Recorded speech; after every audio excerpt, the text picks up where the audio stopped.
In a world full of movie podcasts, here is one more. Welcome to Defend Your Movie with Sean Donnelly. The time has come again. A champion must stand. It can only be one of us. Victoria! So stand up and fight, my friend. There's a title you must defend. Shine a light on, bring it to me. Defend your movie. Hello there, everybody, and welcome to a very special Valentine's Day edition of Defend Your Movie. I am your host, Sean Donnelly. I am here back on the show. Farrah Brooke, everybody. Thank you so My much. Valentine for the day. I'm sharing. We got each other cute presents. We did. I got a flower from Farrah. It's a rose with a mini teddy bear attached to it, Right, not because- just a flower. And I don't know if you know this, I used to be called Sean Bear. My family would call me Sean Bear. Well, I didn't necessarily know that, didn't know that. but I felt it in my heart, and when I saw it, I was moved. Yes. And I felt the connection. Thank you so much. And we have a very, very awesome guest for today. He's my pal, a super funny comic. You know him. He's blowing up. You know him from the app HQ. It's the trivia game that everybody's freaking out about. And from the app Ashley Madison. And from Ashley Madison, from that leak of the emails. Remember that? Yeah, yeah. you know, you had about 4 emails all on it, over didn't that you? thing. Scott Rogowsky, everybody. Hey! Thanks for doing this, man. No worries, man. I love it. I love talking about movies that are pretty bad in general. So how are you? We were just talking about the show, and you were like, today's a crazy day for you. It's going to be a Today's shorter crazy day. episode because today's a crazy I day. apologize to all No problem. But we could get into it. I mean, it's a crazy day at the office. We're doing a special Valentine's Day episode tonight. We're trying something for the first time. Is it going to be all love questions? I might be going on a date during the show. Oh. Whoa. How How do we do that? Is it like a 10-second? That's going to be the challenge. It's like a during the banter date. That's the producer's challenge. Exactly. Yeah. You know what? That might be better than most dates. I gotta be honest. Speed dating. I mean, talk about speed dating. Yeah. What was your worst date date. you've ever been on? Have you? Worst date I don't know I've why been I'm jumping on this, but I just thought of one. Yeah, I've been on my share. We all have bad dates. You know, the dates where you're taking the L train back and doors open up at First Avenue. Hey, no, I live in Brooklyn. Yeah. Runs out to puke in the garbage can on the platform. Oh, I guess I'm also getting on a First Ave. That happened. That happened. Oh my god. Yeah, that was like a second date, maybe a first date. And that was the last one. No, actually, it wasn't. It was. I'm willing to look past I'm a lot I'm of things. so that girl. Yeah. Well, you know what's crazy is like that's also embarrassing. There's no way. Yes, that's what I'm saying. I feel worse for her. One of the worst dates I had once, my friend set us up. And here's the thing, man. I'm not an elitist. I know what I look like. But this girl, but not only was she not attractive, she was not attractive inside either. It was like one of those kind of things. And my friend from work set me up. Brutal shot. But it's true. It's true. And it was one of those things where I was like, she showed up and I'm like, my friend's an asshole. Is this a Like, Valentine's Day it shows- specific date? Or It was just around a Valentine's date? Day. Okay. And my friend, it just showed you what my friend thought I looked like, I guess. Because the girl shows up and I'm like, come on. And like, I wasn't attracted to her. I'm sorry. I know it's an asshole thing to say I wasn't. But then I was there before her, so I had like 2 beers. And beer goes through me sometimes. And while we were hanging out, I went to the bathroom like 2 times, right? I really had to go to the bathroom. And she's like, I came back the second time and she goes, you had to go to the bathroom again? You've got like the bladder of a bitch or something. And I was like, that's it. I'm like, that nice to meet you. Bladder. And I bailed like You know 10 that minutes common later. saying? Yeah. You got the had bladder of a me. You had me at bladder of bitch. Well, speaking of Valentine's Day, I always get reminded this time of year of one of the very traumatizing experiences early on in my sexual life. My quote-unquote girlfriend, my first quote-unquote girlfriend, and when I was 16, I mean, look, we were dating for like a month, right? Yeah. And but she broke up with me on February 13th. And I had bought the chocolate. I reserved the chocolate at Godiva already. Oh, my God. I had the whole thing right. So I had to call the mall where I got the Godiva in the mall. Hey, I got to cancel that order for chocolate-covered strawberries. It's like the saddest phone call you ever made. She That is dumped me sad. over email. It's sad when you involve a business in your being shut down. I mean, imagine if they were like that one order away from insolvency. They're like, what are we going to do now? We need this. We needed this. Can The you just buy- Rogowsky account. One time We lost I the went, Rogowsky account. a girl stood me up I went to Caroline's to see Brian Regan, and I couldn't find anybody to go at first, and this girl said she would go, and she stood me up, and the waiter, I was sitting there by myself, there was at a table, and it was towards the front and everything, and this is like before I did comedy, and the waiter comes over and he goes, "She's not back from the bathroom yet?" And I was like, "Wait, who?" And he was like, "I'll be right back." And then he just leaves. And I'm like, oh, he thought I was like on a date, but I was like the only person I was like by myself at this comedy show. I don't think it was Valentine's Day, but it was definitely a couple's night. It was like a Saturday night or something. I've done a few Valentine's Day shows. I've been in attendance. I Yeah. saw Judah Friedlander at Comics back in the day on Valentine's Really? Day. I saw Jeff Ross at Caroline's on Valentine's Day. That's a good date. See, I'm always Yeah. so interested in who these people are that go to the shows on Valentine's Day. It's a good date. That's me. I'm going to comedy. I'm going to see Mulaney on next Sunday. So am I. Yeah, I can't wait. That's I'm going to freaking be fun. What about you, Farrah? Have you ever had any horrible dates? Because we have the guy side of it. What's the girl side? You know.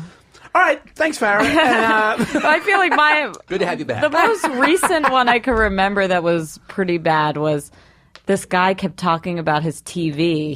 Was going on and on. He got a new TV, and he talked about it for 30 minutes. It seemed like no matter where I would trail the conversation, it would come back to this TV. Then the only other subject he could get excited about was strip clubs. And I had never been to a strip club, yeah. and I made that known, and next thing I knew, we were at a strip club. Wow. Now, I remember this story, and weren't Yeah, this you... was It was recently, right? No, not recently. God, no. Semi-recently. No, not recently. Like, In long the- enough. that Since we know know each each other. other, Yeah.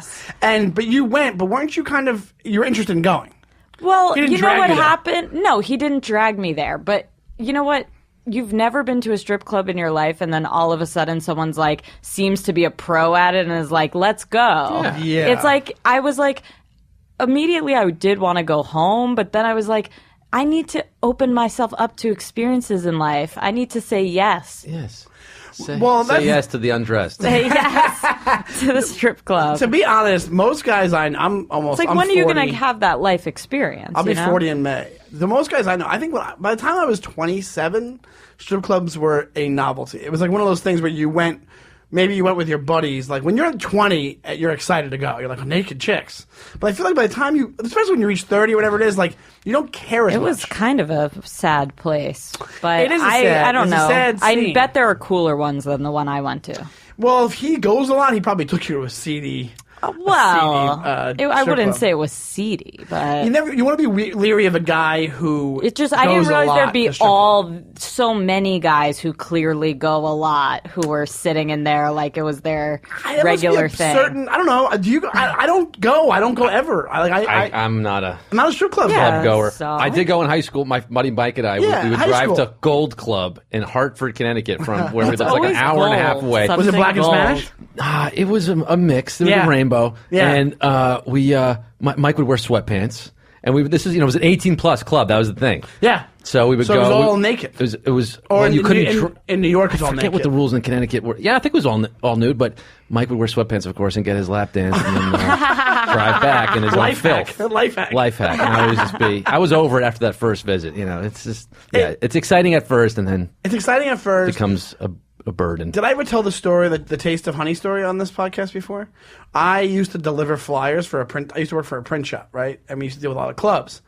And we didn't print for the strip club, but right across the street, we printed for a place called Nagasaki in Hempstead. And I had to meet. I know that place. Do you? And I had to meet. It's like a Asian fusion restaurant. Yeah.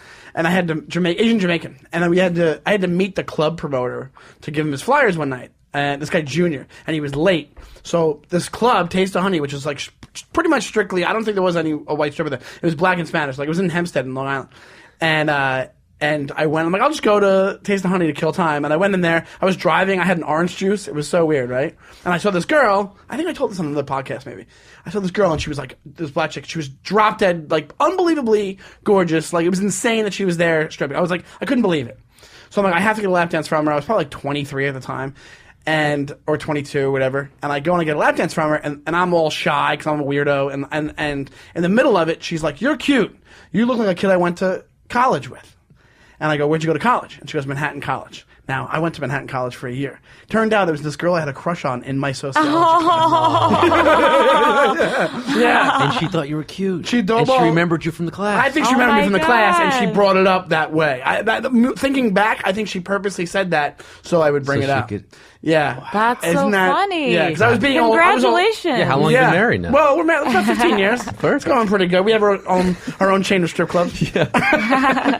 So, but isn't that Taste of crazy? Shawnee. Yeah, isn't The that thing crazy? that stresses me out is like the money and the logistics. Like, so you're like, oh, I'm going to walk in, I'm going to kill time, but Oh, it's a what money do you grab. do, You're gonna though? kill It's a time, money you You kill grab. have to 100 pay bucks. when you Yeah. walk in. Do you have to pay after, and how much? They I hit mean, you it's up intimidating. every chance they get. They hit you up. So you the ones like. You go for a bachelor party, you're showing up with a bunch of guys, you're paying the admission, right? You're probably all paying for the guy who's getting married as well. Then How much is the admission? $20, $30, depending on where it is, and then you're paying for the coat person $5 to have your coat, and you have to check your coat. It's mandatory. A lot of these, well, depending on what time of year it is, you know. So then what happens is you're sitting down, and you have the regular strip club part of it, which is like you're giving dollars to a girl on stage, or you're getting lap dances, which is what you're there for. But on top of it, you go to the bathroom. There's a bathroom attendant. Any chance they get, the ATMs in strip clubs are famous because the fee is like $15 to get money out. It's like insane. That's so funny. By the time, that's what I'm I saying. love By the time you're 20, whatever, you're like 25, 26, you're like, ugh, it really, you know, at that point, it's like, who cares? Like, it loses its pizzazz, you know? And then I think a lot of guys get into it because their girlfriends go or whatever it is, they get intrigued. But then I've never brought a girl to a strip club, but like, I heard every time I hear of a girl going to a strip club, they just make friends with the stripper. They're just buddies with the stripper Right. by the end of the night. And then the stripper said, "You should dance here," and then they get roped into it, and that's how the cycle continues. That's how, yeah, right. It's like vampires. Yeah. Anyway, Speaking not of to- vampires, Speaking of vampires, not to get too off. Robin Hood. Let's get on to the movie you're defending today. And there's controversy over this because this movie is really bad. I'm actually glad we're doing it. We're being honest. Farrah wants me to be honest. I haven't seen it in a while, but I do know the movie. I've seen it I a few love times. honesty. The movie you're defending today is Robin Hood Men in Tights. Yes. Which, They're men. can you We're look men it in up? Farrah, tights. Oh, sorry.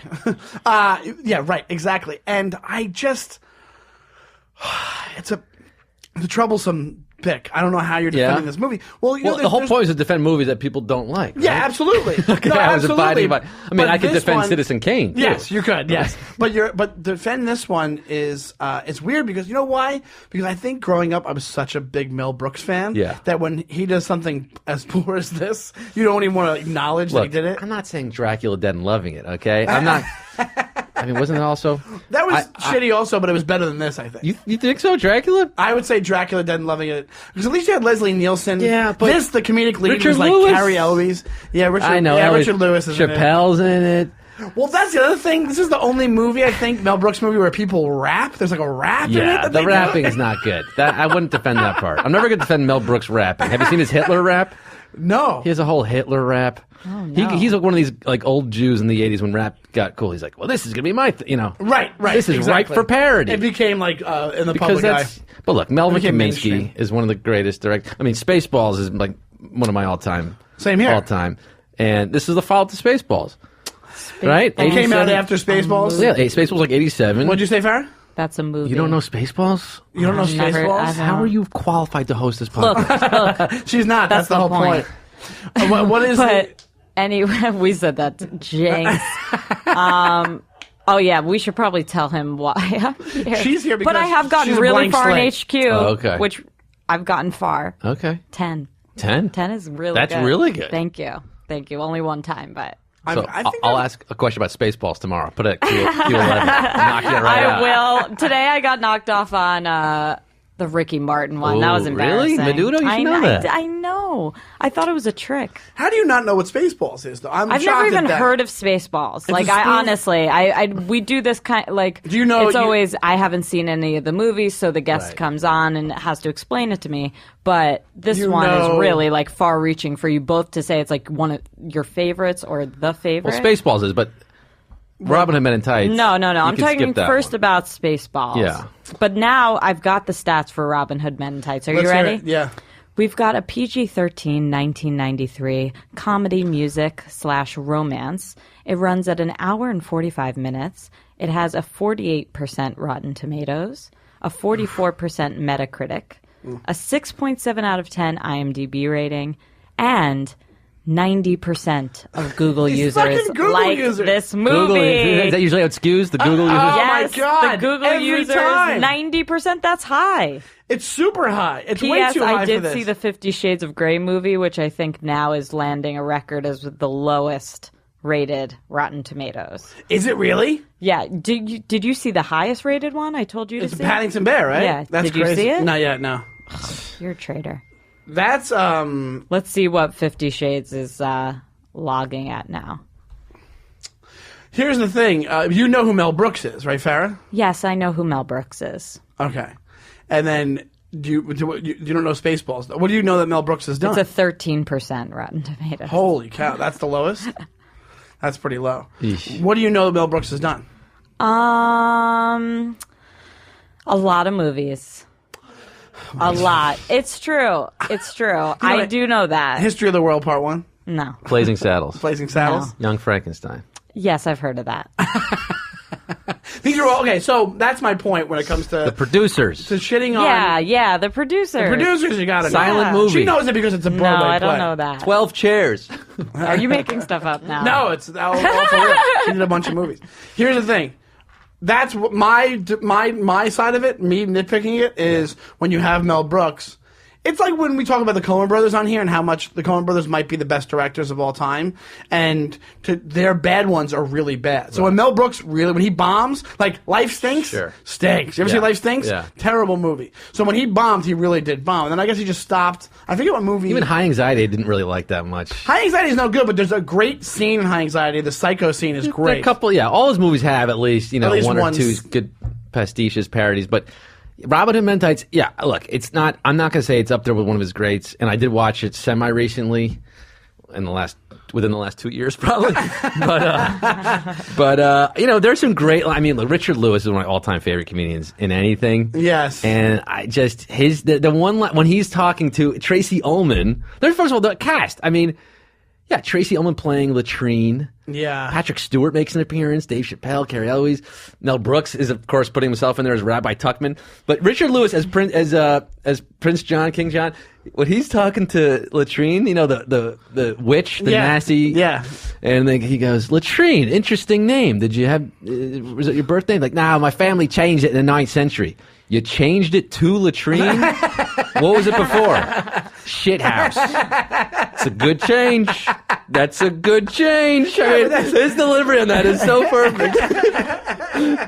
It's funny. You just have Richard Lewis. He's just Richard Lewis. I don't think he's just Richard Lewis. Yeah. And his mole changes in every scene. Remember that moving mole? Yes, that's right. They did have. They had Silly gags. That was like one of the famous gags from it. I just think, and I know you're not defending it as one of his best, but I'm like, it just sours the whole palette of Mel Brooks movies. And because when you think about Spaceballs, and you have so many classic things from Spaceballs. Like, here's the thing: if I watched Men in Tights now, I probably wouldn't laugh. Maybe I'd laugh at Richard Lewis because You'll laugh 2 or 3 times. You think so? Yeah. I don't know. I can't. I could never get into this. I think also there's a weird reason with Carrie Elwes.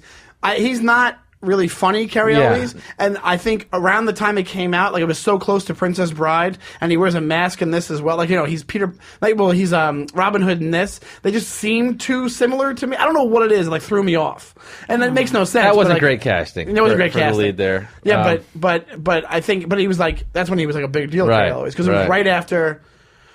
87 is when Spaceballs came out, and then that's when Princess Bride was also like Princess 87, Bride 88. 87, and this came out like 5 years later. But it does seem, but I guess that was the next movie that Mel Brooks did, because he was almost like the comedic Paul Thomas Anderson, because he just does one movie every 5 years. Yeah, he was cranking them out.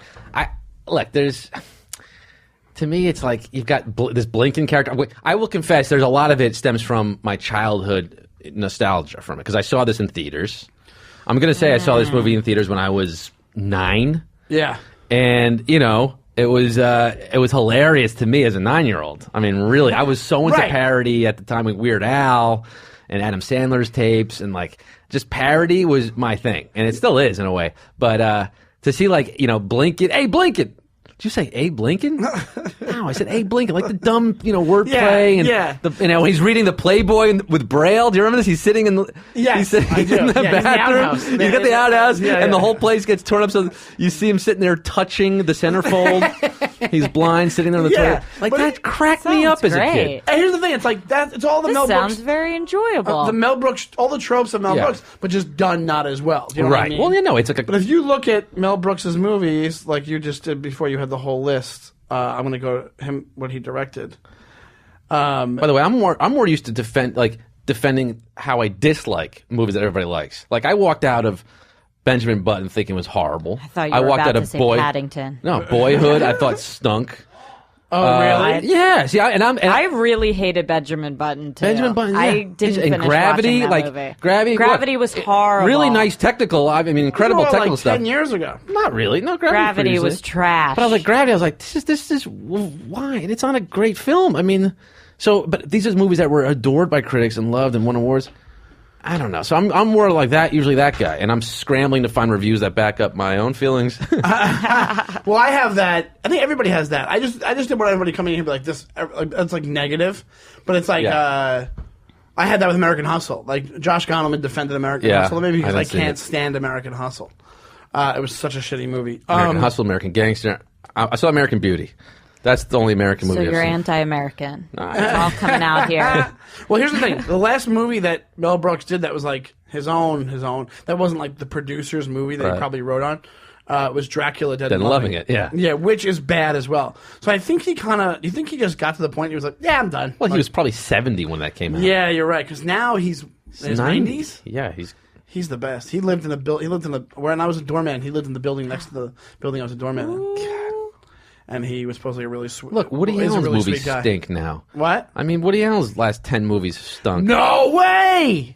No way! What's the one? Midnight Blue in Paris, Jasmine. Blue Jasmine. Midnight in Paris is Blue the only Jasmine's good great. one. Blue Jasmine's all right. Yeah, it's okay, but it's not. Look, it's not a Yeah. I mean, yeah, he's changed. It's always great when you get like an unexpected acting thing in a movie, like Andrew Dice Clay being. Yes, he was fantastic. And Andrew Dice Clay is actually, that's the funniest thing. Is like Andrew Dice Clay, he should have a bigger acting career because from the beginning, the Dice Clay thing was an act. He played remember he played the bouncer. I don't know if you're younger than me. He's a bouncer in Pretty in Pink. Yeah. He's the bouncer in Pretty in Pink, and it's the Dice Clay character.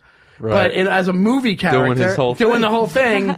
But it's like, maybe he was a stand-up at that point, and that's why they hired him for the movie. For sure. But it was like more downplayed, and it was like better. And then he just amped it up, and it became this huge. Well, he starred like Ford Fairlane. Ford Fairlane. That was after that. That was like that might have been like 91 or 90. Whatever. That was like when he was peak. That was peak Dice. That was peak Dice. I remember at New York Comedy Club when the last owner owned it. They had a Ford Fairlane like mural. They had all these like paintings all over the club, and then one of them was Ford Fairlane. I'm like, yeah, did you not see that getting dated? Did you not see that happening? Cool World. Yeah, Cool World, which is like the adult Roger Rabbit, right? Wasn't that it? Yeah. But so if you're not defending it as his best movie, it's hard to defend it. You're basically not defending it. I'm defending it as he better. does love I'm defending it as better than Dracula the rap that it it gets. From people like you. But I think what happens is this. I think now you can see a lot of things hold up, and this doesn't. Yeah, there are definitely some dated elements to it. Like I was watching Dumb and Dumber, and that movie holds up. Like I laugh out loud. That movie you should watch every 3 months. Yeah. That one, Ace Ventura, in my opinion. Yes. These are movies you should watch every 3 months because they're so funny and they hold up. They hold up so well. That's what I'm saying. Tommy Boys. And Spaceballs, I haven't seen it in a bit, but that holds up as well. It's just funny stuff. But I know people who don't like Spaceballs, who think that's a dumb movie. They are not. What? Yeah. Yeah. Really? Yeah. I guess here's the other thing. That, like you were saying before, and we talk about it a lot on the podcast. I think it depends on your age. It depends on your age. Yes, and age, the circumstances you've seen it in. That like there's a time when your sense of humor is formed with you and your friends. Yeah. So that's another thing that could have been with this. 93, when this came out in 93, right? I was a sophomore in high school.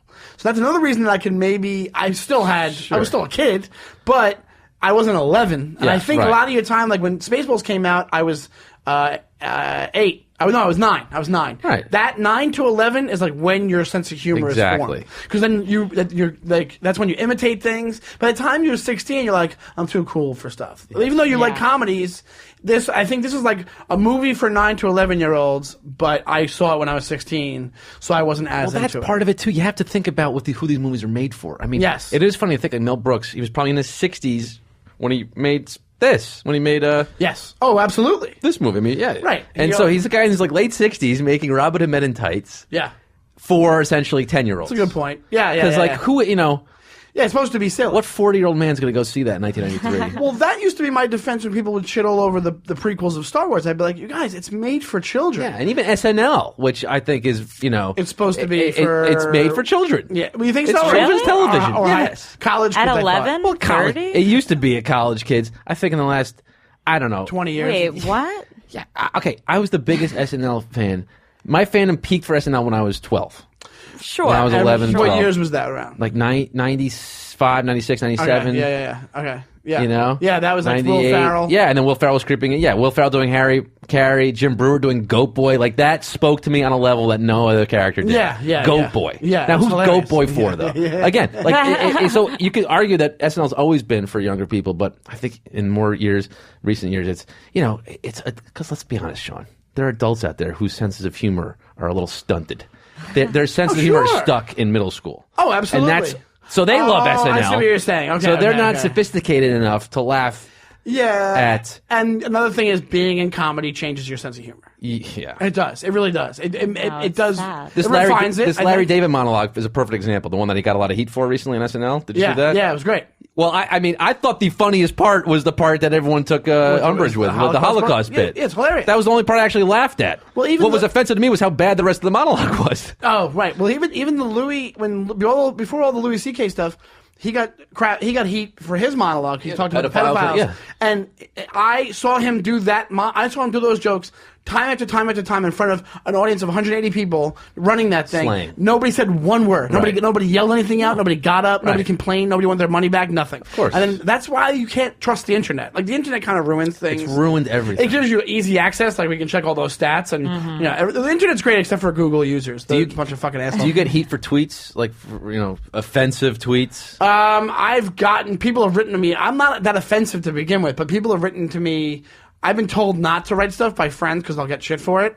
And the other day I wanted to write a tweet where, was that here when I did it? Oh yeah. I wanted to write a tweet like, where was Alice Cramden's hashtag me too? Because remember Alice Cramden from Honeymooners? Yeah. Every day we just talk about punching her to the moon. Right. And there's like, where was her blog post? Where was her? Yeah. And I wanted to write something about it, and I was like, I can't because I'll get shit for it. Of I course, you guarantee can't even touch those areas. You can't touch it. I can't touch it. Which is sad because as comedians, we're the ones who should be touching it. Absolutely.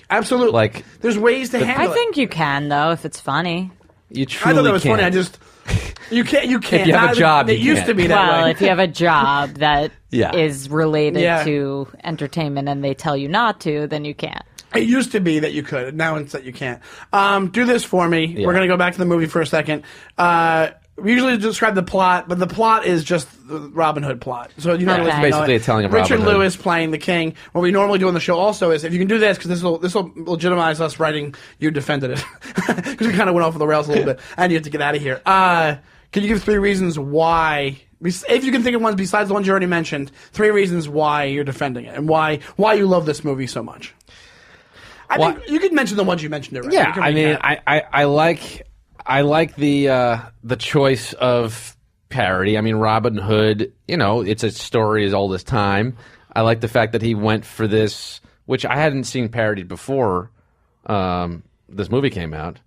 Oh, really? It was the first parody? Well, I don't know if saw it's the first- Spaceballs. Well, Spaceballs, with the whole Star Wars thing, but but Robin Hood, Robin Hood. but because I guess he was looking for material, right? And I think he had a TV show about Robin Hood. Actually, Mel Brooks, he tried to get that going. Like he's sort of obsessed with the story. Really? Yeah. Oh, that's so funny. If our researchers can look that up, I didn't know that. That didn't last long either. But to take on like such a well-worn tale, Yeah. that I think it's ballsy. I mean, I think it's like Why is it ballsy? I mean, it's... No, I know what you're saying. Like, Yeah, it's been around for a while. It's been around for a while, so there have been chances to parody before. I mean, it's sort of now the definitive parody of Robin Hood, whether we like it or not. Yes. I can't. Nope. Yes, I googled Robin Hood parody, and that's all that comes up. That's Right. actually a really good point. Nobody's touched it since the movie. Right, because Now, is it because the movie didn't do so well, or is it because like it's kind of like people just aren't into making fun of parodies that? do you need? Though, Robin of Hood's- Robin Hood. Well, a lot of people do. There's Star Wars parodies all over the place. Right. SNL does it all the time. They would do the tryouts, and it was really funny. Like that has a whole industry just based Yeah, on but parodies. Star Wars continues to come out Futurama. with movies, And that's only 40 and years it's like old. a present thing. Robin Hood's been around for hundreds of years. this Robin story. Hood, yeah, is still around. And, maybe they do another movie because then they came out with. What's the movie with Kevin Costner? Was it just Robin Hood? No, Robin Hood. That was Robin Hood. Yeah. But that's that was... Straight up. That must have been, if we check the timeline, that Robin Hood movie must have come out right before this. And I think that it probably did. gave Mel the He idea. probably did. I think it was 91 or not. Robin Hood, and that was a It was pretty like straight... Costner peak as well. Costner, yeah, with Dances with Wolves, and Robin Hood with Costner was 91. Look at that. Yeah. So that's Mel for you. Robin Hood, Prince of Thieves, does well at the box office. And then that's what he does. And once you know what, this has 50% of Rotten Tomatoes. So Mel's at 48%. It's pretty close. For the parody to be close to the original source. No, it was 30 something. That's a good No, I thought you said point. 40. Was it 48? You're right. It was 48. Yeah, that's a good point. So, all right, there you go. So there you There's go. A reason, there's a reason. There's a defense. It almost caught up to the actual thing it was Yeah, parodying. exactly. Yeah, that's a good I mean, point. Richard Lewis's casting, that's in my top 3. It is on the line of, what is this, Vincent Price's Seder? When he's looking at I mean, he's got great lines, and he kills it. I mean, Tracy Ullman also kills it. And the final reason, we have a nice Patrick Stewart cameo. He's the king who's returning. Yeah, and you could say it's before he was known as a comedy. Yeah. And yeah. Chappelle with a very early role before Half Baked. Yes. This might have been, he was 22 years old. Probably, it was the same year as Half Baked. Oh, no, Half Baked was 95. Yeah. Yeah. So I think this might have been his film debut. It might have been. I think he He was played... 22. I mean, what else was he doing before Well, this? he's been doing comedy since he was 15. True. Yeah. And But- Isaac Hayes, a sneeze and a chew. All the wordplay and the names, which is the laziest kind of comedy writing. All right, so I'll give you those are a bunch of good reasons. Any movie with Isaac Hayes and Dave Chappelle I playing think you're complementary giving roles. good reasons to check it out. My main complaint was that if you watch it now, it doesn't hold up. I just love the comedies that hold up. True. Even I was talking to my friend about TV that held up, and it was Golden Girls. If you watch Golden Girls now, it's amazing. It's insane, the writing on that show. So that's what I'm saying. But then if you watch Family Ties, which was you guys probably never watched it. That was a big show when I was a kid, and I don't know if you guys remember, but with Michael J. Fox was in it, and that show was so huge when I was a kid, and if you watch it now, it's just not funny at all. It's all Reagan-based time period type Well, stuff. this story is timeless, Robin Hood. So you could show this to an 8-year-old today, and I bet you he'd get a kick out of it. Yeah, you're absolutely right. I think that part is timeless. I think the age thing is a biggie. I think it has to be hey, this is for an 11-year-old, but it stayed for an I'll 11-year-old. show my kid Robin in Men in Tights before Dracula Dead and Loving It. And before some of Mel's other movies. I take back. You convinced me of that because Dracula Dead and Loving It is really, really. But this is better than that. At least you do have. And this might be Richard controversial, Lewis. but I saw Young Frankenstein recently on a plane, and man, that's Alex, don't have him do it. Alex, we're gonna end it. Watch I'll cut it off Young right now. Frankenstein. Do you laugh in the first 40 minutes? Just tell me. Yes, walk this way right away. This way, but you're laughing at that, but that's become such a. But it's that's why it's classic. But, no, that's it, Alex. Wow. Alex. It's pretty lame. That's a lame truly. joke. Walk this way. Well, but that's what he did. Dude, you think Braille Playboy is at least Walk This It's Way? a better sight gag. But it's first off, Walk This Way. That was what? That was 1980 that came out, whatever it was. It was 70s. Oh, Young 77. Frankenstein. That's a special place. That's the first videotape that we rented when we got a VCR. Was Young Frankenstein? I mean, Frankenstein. But it's funny. Kenneth Mars is my favorite part of that movie. But honestly, I watched it recently. I didn't laugh honestly because I've maybe seen it so many times. What do you got?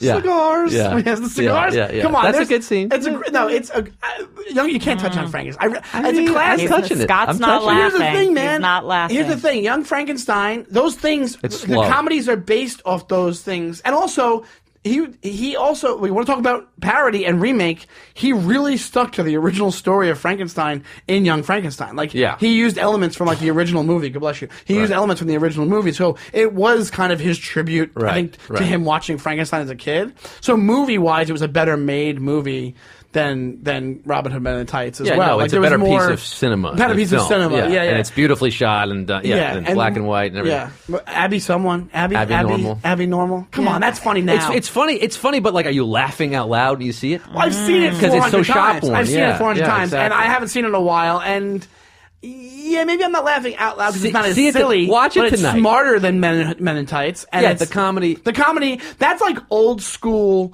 Like, that Speaks reminds to a me more of, sophisticated audience. yeah, sophisticated audience, and it's more vaudevillian, and it's more old school Jewish comedy. Like, Right. it's, like that to me is more than that than Men in Tights. Richard Lewis is your only real aspect of that in Men in Tights. All of Young Frankenstein. There's so many timing gags. The timing's so good. It's still a classic to me. I know what you mean. It's not as silly as things could be. Right. But it's still good. Spaceballs is my #1 Mel movie. And that's a good mix of silly and timing stuff as well. All right, well, we have to wrap it up. Besides HQ, Man, download it for free. App Put Store. in my code. Moana Make Way. I am going around town like a crackhead trying to get these extra lives. Look up MoanaMakeWay.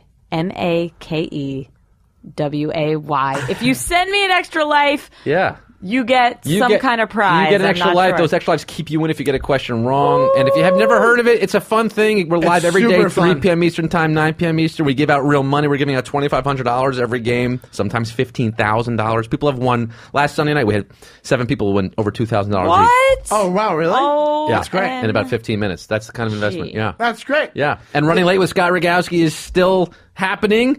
March 12th is our next show at the Gramercy Theater with Dan Rather, Michael Ian Black, Sonny Hostin, and Roy Wood Jr. How's that for a line? That's amazing. hotline. Yeah. And what's your Twitter? At Scott Rogowsky with a Y. And then, go get those tickets to Running Late because I want to see you in person in New York. March Gramercy. 12th. Gramercy Theater, awesome venue. We sold out the last one. Let's do it again, baby. Sounds good. And if you want to say anything?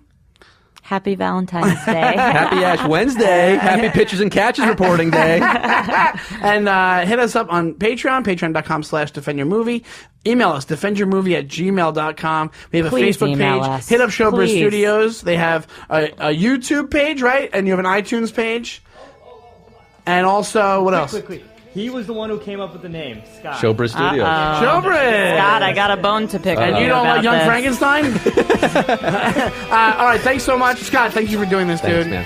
Farrah, thank you so much, and we'll see you next week. Goodbye. We love you. Bye. Bye.